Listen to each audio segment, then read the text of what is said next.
Hi there. Thanks for joining me today. Welcome to Story Time with Momma Grace.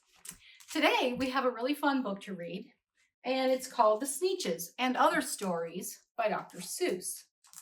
There are several in here. We're going to do one today. All right. Are you ready? All right, here we go.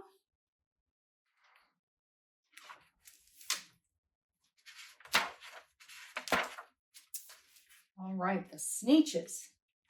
Now, the star-belly Sneetches had bellies with stars. The plain-belly Sneetches had none upon theirs.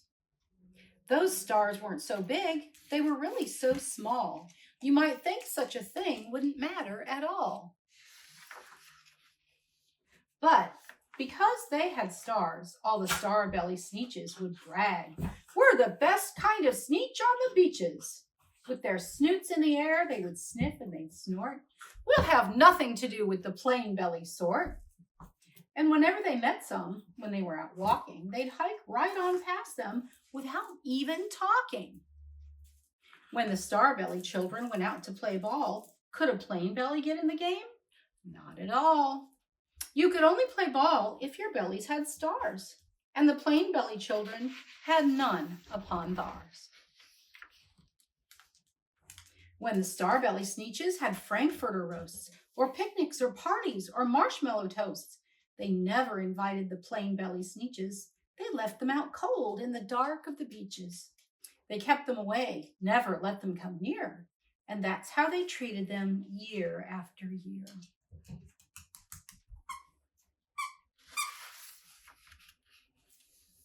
Then one day, it seems, while the plain belly Sneetches were moping and doping alone on the beaches, just sitting there wishing their bellies had stars, a stranger zipped up in the strangest of cars.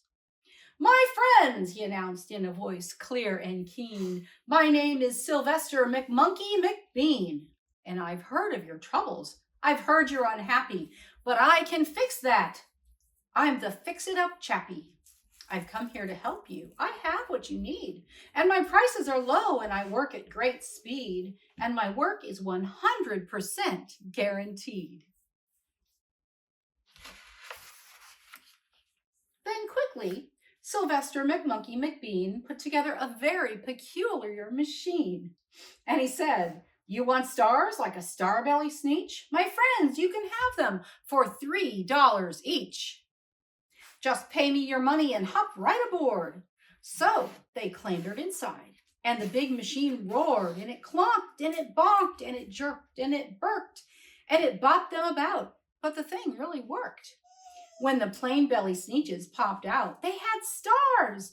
They actually did. They had stars upon theirs.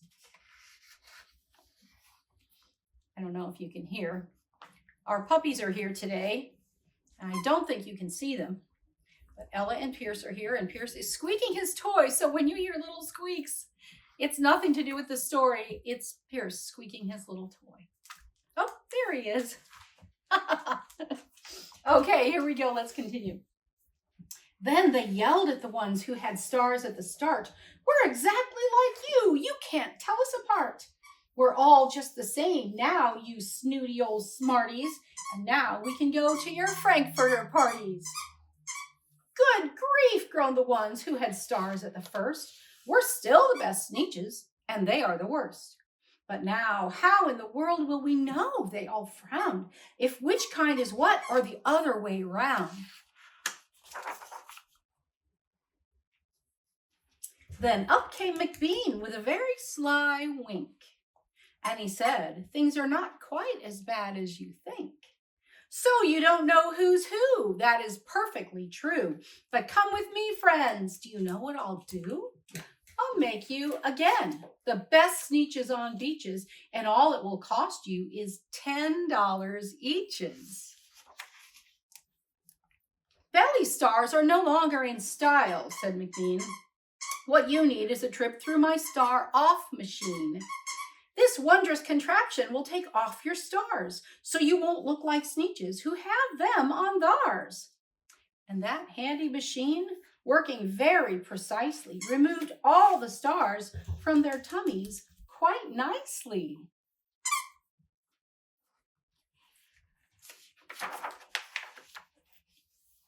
Then, with snoots in the air, they paraded about, and they opened their beaks, and they let out a shout. We know who is who, now there isn't a doubt. The best kind of Sneetches are Sneetches without. Then, of course, those with stars all got frightfully mad. To be wearing a star now was frightfully bad. Then, of course, old Sylvester McMonkey McBean invited them into his star-off machine.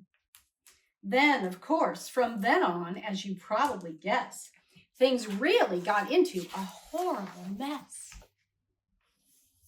All the rest of that day, on those wild, screaming beaches, the fix-it-up chappie kept fixing up Sneetches.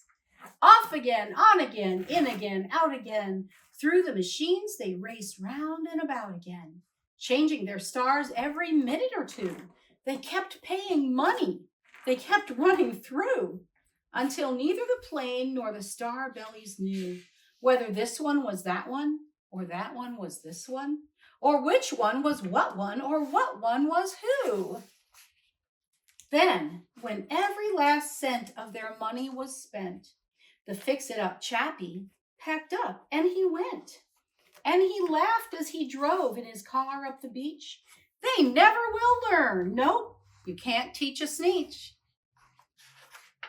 Look at all that money. But McBean was quite wrong, I'm happy to say, that the Sneetches got really quite smart on that day. The day they decided that Sneetches are Sneetches, and no kind of Sneetch is the best on the beaches. That day, all the Sneetches forgot about stars, and whether they had one or not upon theirs. Well, they're all friends now, whether they had a star or not. And that's the end. Isn't that a great story? I really like that one. So many things to think about, so many things to learn in that story about being happy with what you have. That's a good start. About acceptance. That's the biggest lesson of all in this story, I think. Accepting other people, whether they're different than us or not, whether their hair is different, or their eyes are different, or their nose, or their skin, or their, you name it, all kinds of things. So it's a great story. I love that one. Thank you for joining us today. Did you notice that we're in our kitchen today and we're not in our regular spot? Yeah, we decided to move up to the kitchen near my little desk. And so it's been nice to have you here today.